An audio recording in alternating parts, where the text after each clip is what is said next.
hi, another episode of Try This. Today we're going to talk about hazard lights and how we could utilize them to avoid an accident. So let's get to it. So say you're actually going down the road, you're driving in your vehicle, heading up the highway or down the highway or going east or west. Wherever you go, you're driving at, say, the speed limit of 100 kilometers per hour. And say everyone around you is driving at that speed limit of 100 kilometers per hour. And say sometimes persons may be above the speed limit driving at, say, 150, 120, 130 kilometers per hour. And then all of a sudden, somebody mash a brakes suddenly and everybody had to fend for themselves. The guy in front of you mash a sudden brakes, you have to mash brakes to go and avoid rear-ending the guy in front of you, and everybody behind you, they have to take that into consideration. What do you do? Now normally, as soon as you mash the brakes, your brake light's supposed to illuminate and the persons behind you supposed to see that red illumination, that red brake light come on as an indicator to actually slow down.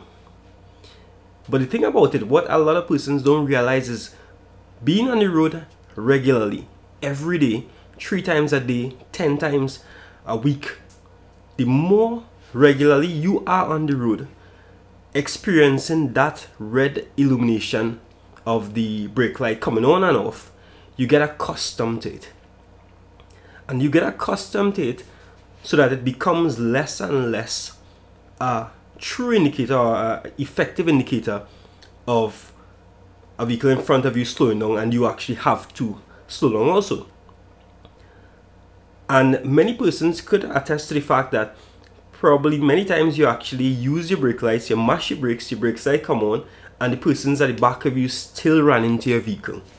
So there's a question mark to whether it's effective enough to slow down the persons at the back of you, to slow down the motorists who are behind you and indicate to them that you need to suddenly or as quickly as possible come to a stop. So in this episode of Try This, I am suggesting to you, why not try, in the event that somebody mashes sudden brakes and you have to slow down your vehicle to come to a stop, and the persons behind you may be speeding towards your vehicle, possibly going to actually rear-end you. Why not try this? Try putting on the hazard light immediately. Now I've tried this for years, more than 10 years. It has worked effectively. It actually has avoided me getting rear-ended a lot of times. And the thing about it, the whole psychology towards it, I believe, is persons have been accustomed seeing that brake light come on and off, but they are not accustomed seeing hazard lights suddenly coming on the highway.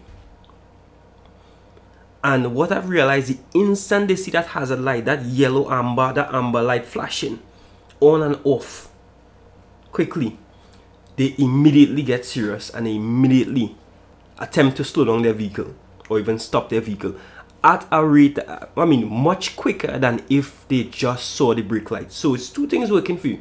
The brake lights coming on, they may be accustomed of seeing that brake light, and the hazard light, the flashing hazard light, which they are not accustomed seeing, which they would have seen, but they would have seen it far less than the brake lights, and they immediately would react to it and come to a stop and bring their vehicle to a stop. And that's what I realized.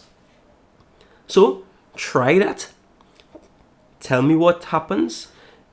You know, if you've seen a vehicle, it could be even a vehicle behind you moving at the speed limit, and you want to slow down, but you want to slow down in a way that you avoid the person at the back of you, the motorist at the back of you, rear-ending you.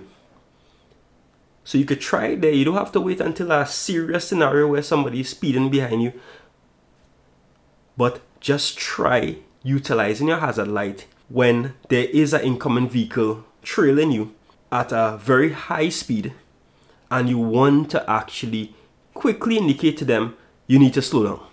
Try using your hazard light And tell me in the comments, leave in the comments what happened. Did it work? Did it slow down the driver at the back of you at a quicker rate than it would have done if you actually utilize your brake sight? Did it do a better job than the brake sight in slowing down the motorist at the back of you? So leave that in the comments.